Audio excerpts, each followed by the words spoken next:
Hey guys, I got this question today. I want to start to do videos. Can you help me? Do you have any advice for getting this fear out of me so that I can start doing videos? So this was part of the group I belong to, and I love that question. I have 3 parts to answer it, and I hope it's gonna help all of you. I'm gonna go with a mindset answer, a strategic one, and then a tactical one. So the first thing I want to tell you is that fear is not something you can get rid of. Fear is here for us to stay. We have fear for anything that we start that is new, and it's kind of part of our human mechanism. And I'm not the expert to talk about this. I have a coach that is actually helping me to go through my own fears. Her name is Tresselit. So, but basically, in a nutshell, fear are not here. They are not, you can't get rid of them. They're here, you have to live with them, and they're here to save us from dying. Right? So each time we try something new, we have a fear because our body, like from a collective historical thing, is like, oh my God, you're gonna die if you don't do exactly the same thing as usual. So when you start, wanting to show off online, it's really scary. And believe me, my background is in journalism. I am a TV reporter, and I remember the first time that I hit the news at 6 p.m. And I remember how my voice was cutting, my legs were shaking, and you kind of lose track of your thoughts. So those are like fear elements that you work through time. So basically, the first thing I'm going to tell you is that fear gonna make everything to produce some ideas and thoughts that are not true about who you are. Okay, so your job is going to be to not believe your thoughts. So you're going to hear, who are you to talk about this? You're going to hear, but someone else said it before. What can I add to the conversation? Most of my clients are very scared to be judged by their peers in their industry. So whatever the thoughts are coming, they're here just because you're so scared, and they're normal, and your job's going to be to go back inside and go back to your mission.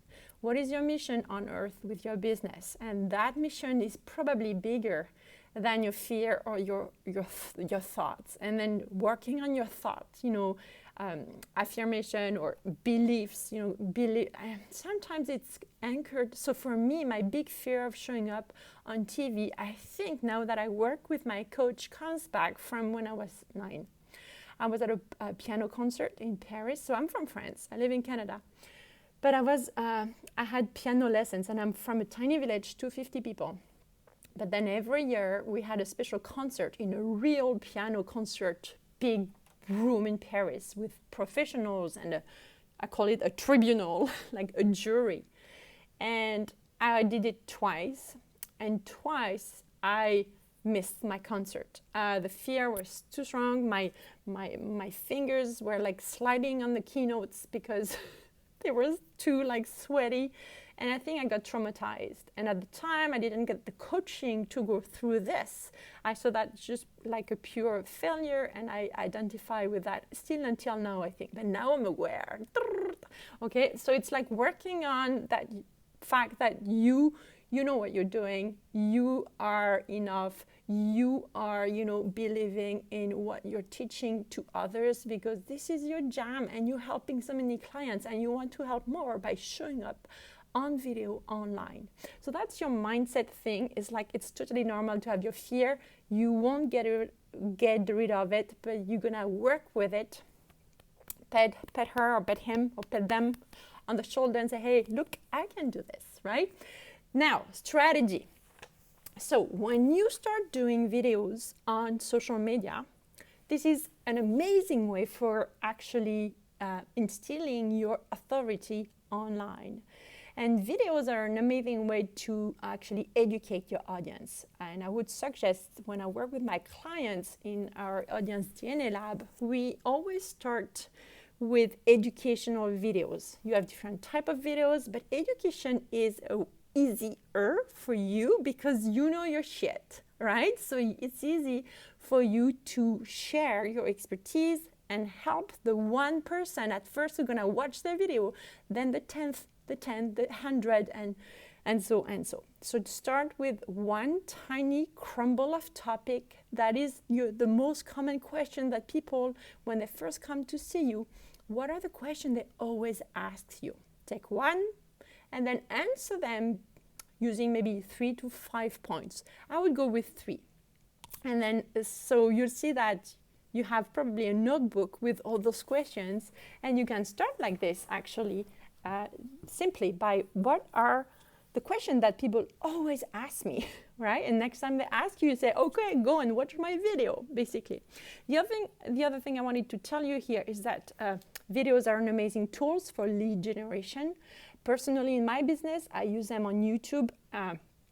This is how I get some leads.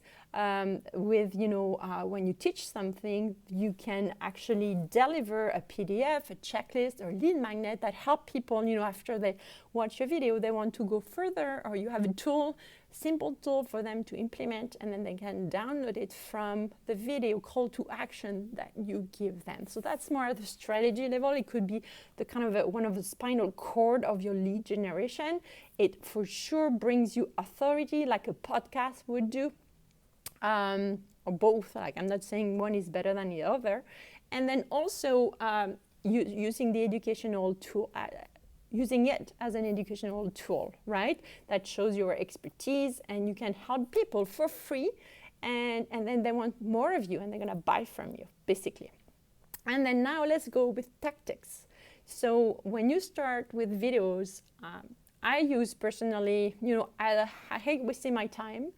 Have a full-time job and a full-time business. So I use a tool that helps me go live on multiple platforms at once. It's called StreamYard. So that would be a tactic that I would recommend to my clients as well. We go live everywhere. And then even sometimes I add my phone and we go live on Instagram at the same time, LinkedIn, Facebook, and YouTube. And you can go live actually on your page on Facebook, on your groups, as well as on your profile, I believe.